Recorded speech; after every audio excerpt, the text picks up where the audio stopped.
Welcome to the Untold Tales audio anthologies. Written by Dr. Jeffrey A. Robinson and narrated by Melissa Del Toro Schaffner. Part 1. The Engines of Time. I'm writing this account to record the events surrounding my meeting with a man who called himself Victor Christoph. I'm not entirely sure I understand everything that occurred, and certainly do not believe all of Victor's explanations. In any case, I need to write down everything that happened, so I won't forget the details. While I haven't discounted all the aspects of Victor's story, I'll still need to recall as much as possible if I'm going to do any follow-up research on these matters.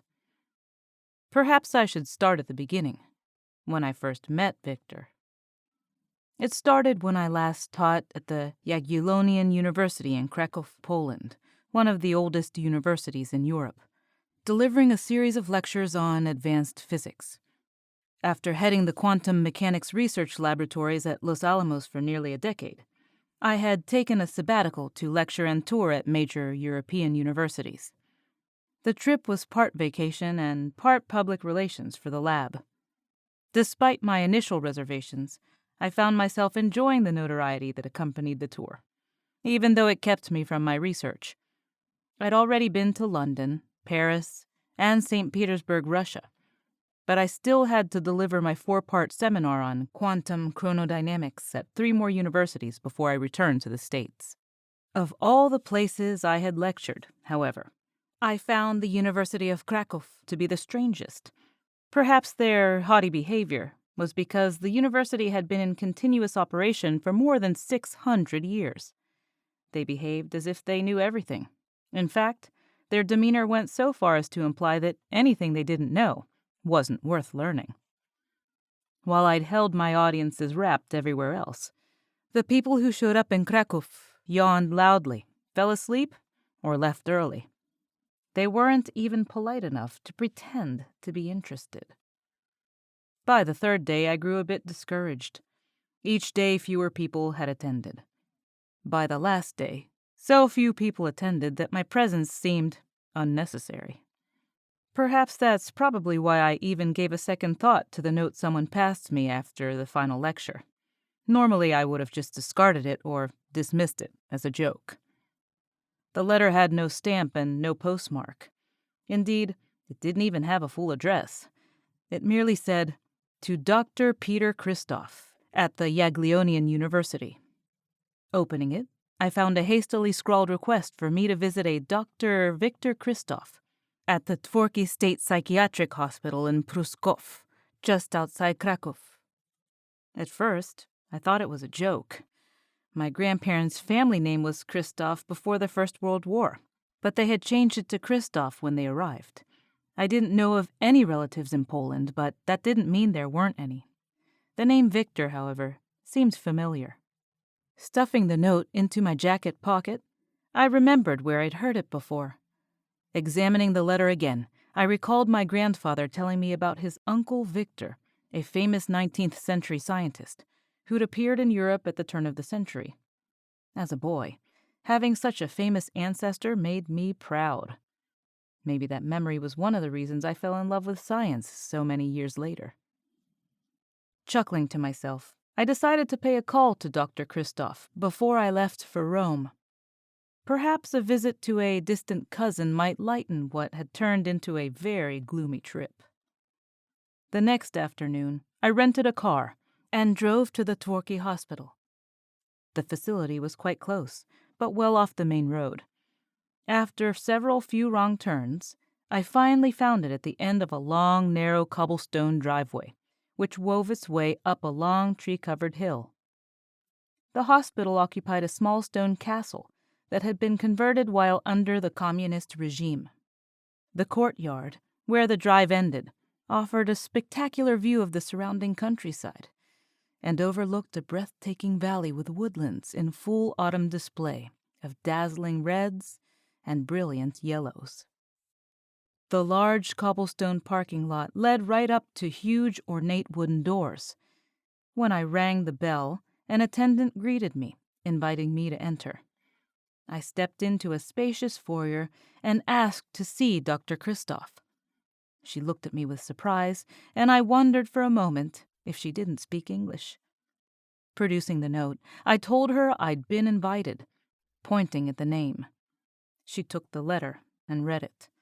Then she excused herself, speaking perfect English, and disappeared through a doorway behind her desk. Moments later, a physician dressed in a white smock appeared. Grinning, I offered my hand and said, "Dr. Christoph, I'm Dr. Peter Christoph, and I've come in response to your invitation.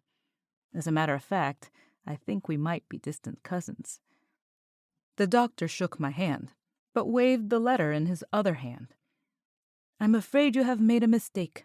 I'm not Victor Christoph. My name is Dr. Vladek Brzezinski, and I'm the hospital administrator. Victor Christoph is a patient here." My jaw dropped in surprise, and I stood dumbfounded. The doctor gave me a moment to adjust and then said, "If you will follow me, I will take you to Victor." Regaining my composure, I followed him through a locked entryway and down a long, austere hallway. As we walked, he spoke. "I'm surprised to meet you, Dr. Christoph. I know who you are, of course. You're quite famous. There are few world-class physicists of Polish heritage, and people around here consider you to be something of a local hero. Indeed, your seminars at Jagiellonian drew great notice in the local newspapers. I regret I specialized in medicine instead of physics, and would not understand your lectures at all." The doctor seemed genuinely interested, but whether it was real or just good bedside manner, I couldn't tell. I muttered a thank you, but disregarded the doctor's praise. Instead, I worried who Victor was, and what warranted his admission to a psychiatric hospital. In response to my unasked question, my escort explained. "Another reason I'm surprised to meet you is that we don't know of your relation to Victor. We searched for nearly 2 years to find friends or relatives who might know him, but failed." "Is he?" I started to ask. "No," he said. "Victor is perfectly all right. He is not violent, schizophrenic, or retarded, but he suffers from the head injury he sustained before his arrival here.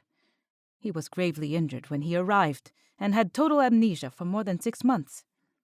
Even after 2 years, his memories remain incomplete. His injury may have caused some brain damage, and I fear he'll never fully recall his former life. As a result, he suffers from a delusional disorder. Since gaps exist in his memory, Victor's mind has begun making up memories to fill in the missing portions of his real ones. Naturally, he is lonely and afraid." The doctor knocked gently on the door, and when there was no response, he opened it, peeked in, and gestured for me to follow. I cautiously entered and found myself in a small room with a tiny bunk and a desk. The barred window looked out on the beautiful countryside I'd admired earlier. At the desk sat a scraggly-haired man busy writing with his back to me. Dr. Brzezinski coughed gently. "Victor? Victor, you have a guest." The man at the desk stopped writing and looked up. Upon seeing us, he jumped up from his chair and stood for a moment, blinking in disbelief. He tugged and straightened his tattered terry-cloth robe. When he ran his fingers through his dark hair, I could see a long, jagged scar on the left side of his forehead. He smiled, grabbed my hand, and started shaking it eagerly.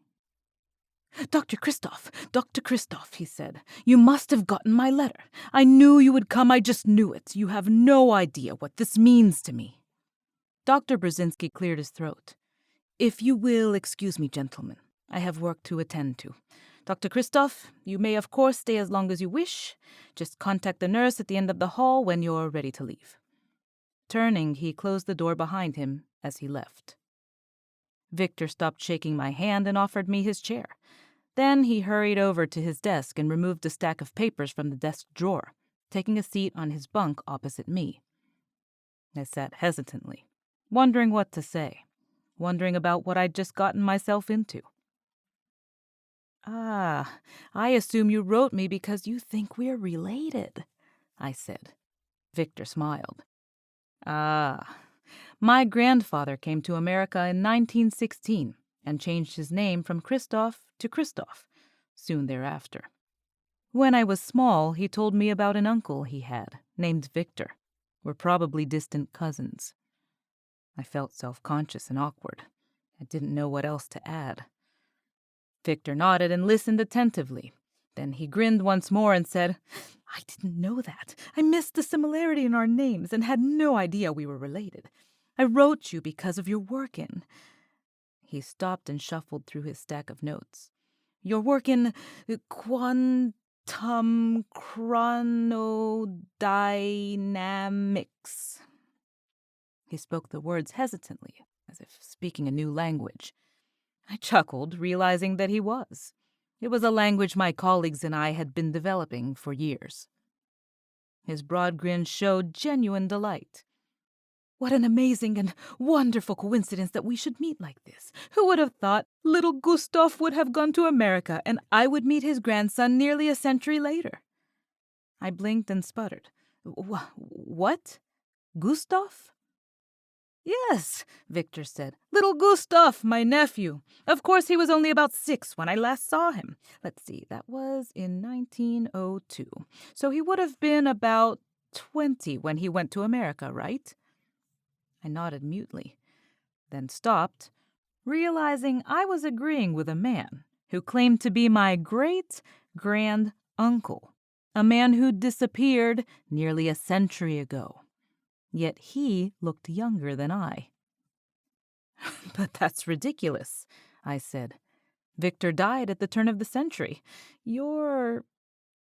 I stopped myself again, recognizing that it probably wasn't wise to call an inmate of a psychiatric hospital crazy. Delusions indeed, I thought, remembering the administrator's warning. This guy has a serious mental problem. Suddenly worried for my personal safety, I glanced at the door to see if I could make a quick getaway. But Victor reached over and gently grabbed my arm, saying, "Please wait, Dr. Christoph. I really didn't write you to make such an outrageous claim. I wrote because you're one of the world's foremost scientists and an expert on the nature of time. I need your help." Releasing my arm, he lowered his eyes for a moment before looking up again. "You see, I was involved in an accident, which nearly killed me. It robbed me of my life, my family, and most of my memories. I've spent 2 years in this hospital recovering, and for most of that time I too thought I'd lost my mind. But now I finally think I understand what happened to me." Sitting back down, his fingers squirmed and tightened around the papers in his hands. "I don't know if it is a twist of fate that brought us here or simply great coincidence, but please listen to me before you go." I remained ambivalent. I didn't know whether to listen or to flee. His demeanor seemed that of a rational man, but everything he said was increasingly bizarre. "If I were you, Dr. Christoph, I would be skeptical too. If I hadn't experienced what I've been through, I wouldn't believe a word. Nonetheless, I am Dr. Victor Christoph. I was born in Poznan in 1868, and I am a victim of a disastrous discovery, which I must tell someone about." It was then, when he'd finally said it, when he finally made that impossible claim, that I should have gotten up and left. But something in his manner held me. The calm and confident way he said it made it sound so plausible. I found myself patiently listening as he told his tale. "I taught, at the university here in Krakow back in 1895, he said. "I had a full professorship and had earned my doctorate in physics from the University of Leipzig in 1891. My biggest problem was that, while I loved to teach, I enjoyed research far more. Unfortunately, there were few such opportunities in Poland. I therefore worked alone while maintaining a full schedule of classes. I never did get any money, though, to fund any experiments. My specialty was mathematics, and my passion," he said, "was trying to understand the nature of time." "That is your area of expertise, isn't it, Dr. Christoph? Time?" Yes," I said. "Quantum chronodynamics is the branch of science which studies what happens to matter and energy when you break things down into the tiniest pieces of time. Actually, It's the science of what happens between those moments of time. That's where the miracle of creation and matter and energy reside. Realizing that I had recited pieces of my lectures to this madman, I stopped. Was I having a discussion with another scientist, or was I feeding the delusions of a lunatic? Yes, it's what happens between the tiniest slices of time that the magic of the universe is revealed, said Victor. Is it true that this quantum mechanics shows that time can flow either direction at an atomic level? Yes, that's correct, I said cautiously. All fundamental processes are reversible at the subatomic level. It is only at macroscopic scales that time appears to pass. We call it the arrow of time, and we're still trying to understand why it points in only one direction. Exactly, shouted Victor, as he jumped up from the bunk. I jerked my chair back, half ready to bolt out the door. Shaking, he composed himself. Once more he took hold of his papers in both hands and forced himself to sit back down. That's exactly what I told my colleagues, but no one would listen. I actually got myself in quite a bit of trouble when I tried to publish papers saying time was an illusion and that it actually flowed in both directions. Everyone thought me mad. Victor stopped himself. He turned his head to look at the bars across his window, and tears came to his eyes. People still think I am mad, he said. I apologize, Dr. Christoph. You must think me demented at best. But please, listen to my story. I suddenly felt sorry for him. I reminded myself he still suffered from head trauma. The poor man's distress was obvious, and he still struggled with his delusions.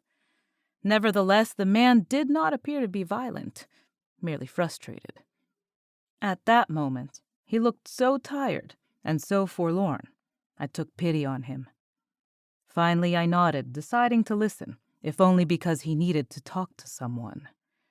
I resolved that no matter how bizarre or outlandish his story became, I'd hear him out. After all, I never had to come back. This is the story Victor told me. Victor was a man fascinated with the notion of time. As a physics professor, he considered it the most important and least understood of the physical constants of the universe. Mass, electric charge, and distance were far more tangible than the mysterious concept of time. His research into the temporal nature of physics, however, was unproductive until a colleague who taught world religions at the university provided an essential clue. His friend explained that many religions believe the past, present, and future all exist simultaneously. The Greeks, for instance, had two opposing views of time. The first involved an arbitrary point in time, chronos, which separated the past, the present, and the future. These attributes were embodied in the personas of the Fates, Clotho, Lachesis, and Atropos. The other concept described a concurrent moment of time, kairos, an unmeasurable, uncontrollable, timeless moment that has never occurred before and will never occur again. His colleague argued that man's true nature would not be revealed until individuals could perceive kairos and see the past, present, and future all at once. It was a state that many religions associated with the highest levels of enlightenment. Since Victor's own theories could not explain the reason time flowed in one direction, he took an immediate liking to this model. When Victor first proposed to his colleagues his theory that the flow of time was an illusion, and that the arbitrary flow of time was at odds with the true nature of the universe, his fellow professors laughed and suggested he write about it like the New English author Herbert G. Wells.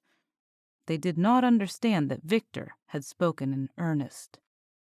Undaunted, Victor continued to refine his theories, but he met with continuing opposition from his peers. When he proposed that all physical reactions were reversible at the smallest levels, the chemists at the university laughed at him. When he claimed time was an illusion and that therefore entropy did not exist, He outlined experiments and tests to prove his theories. The university denied his requests for funds. Eventually, in what he considered to be simple logic, Victor came to a new conclusion. If man's perception of time was at odds with the true nature of the universe, then something must have caused this unique yet inaccurate perspective. He decided the flow of time was an artificial phenomenon, somehow imposed upon mankind. He became convinced some force or agency purposefully distorted man's awareness. As his work progressed, he became obsessed with this idea. When he made this claim publicly, his colleagues called his theories insane, and they denounced him as delusional. He was unable to convince a single one of his fellow professors that the illusion of time was the result of some unknown process, which affected man like some form of mass hallucination. When he persisted, they ostracized him from their ranks, and Victor eventually left the university. Confident in his own theories, however, he continued his studies alone. Soon, he began a new quest to identify or find this external agency, which created man's illusion of time. Only then would his claims be proven true. Searching for supportive evidence, he researched ancient myths and legends. He ardently believed these stories held seeds of truth, which would explain this mystery. Victor explained that he discovered several curious things from his research. He found many recurrent themes in stories of different cultures. Every mythos told of magic creatures that controlled time. The Celts had stories of the Shay, fairies, and elves. When outsiders encountered them, the adventurers might spend a day there visiting, only to return home to find years or decades had passed. He even cited the American story of Rip Van Winkle as an example of how these creatures controlled man's perception of time. These same cultural myths, he asserted, had other elements in common. In each of them, these magical creatures were immortal and far more powerful than mortal men, but nonetheless had weaknesses. In some stories, the creatures feared iron or cold steel. In ghost stories, wraiths could not pass over running water. In still others, the magical creatures could only be destroyed by special magic stones. To Victor, all of these were important clues. As I listened to him, I marveled at Victor's ability to assemble disparate facts to fit his own ridiculous theories. It was one of the worst examples of subjective bias influencing research that I had ever seen. His conclusions were base rationalizations. Nevertheless, Victor decided these creatures really existed, and that they somehow distorted or controlled man's sense of time. Moreover, he decided the stories revealed the true weakness of these creatures. To Victor, these clues meant these mythical creatures could not tolerate magnetic fields. He argued that iron was lethal to fairies and elves because ferrous metal could be enchanted or magnetized. He added that running water was a conductor, and electric currents through waterways created magnetic fields that were inimical to these beings. The magic stones, he decided, were lodestones, naturally occurring magnets. The creatures in these stories must, therefore, eschew magnetic fields.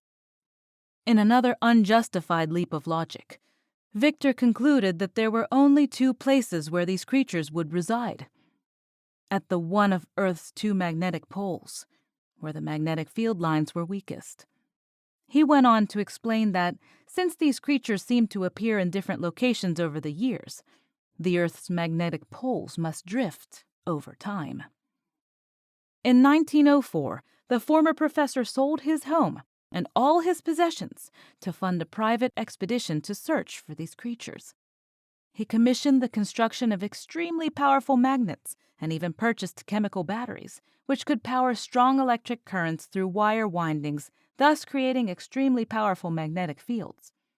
He then embarked with a small group of hirelings to the northern regions of Russia, where he was convinced these beings could be found.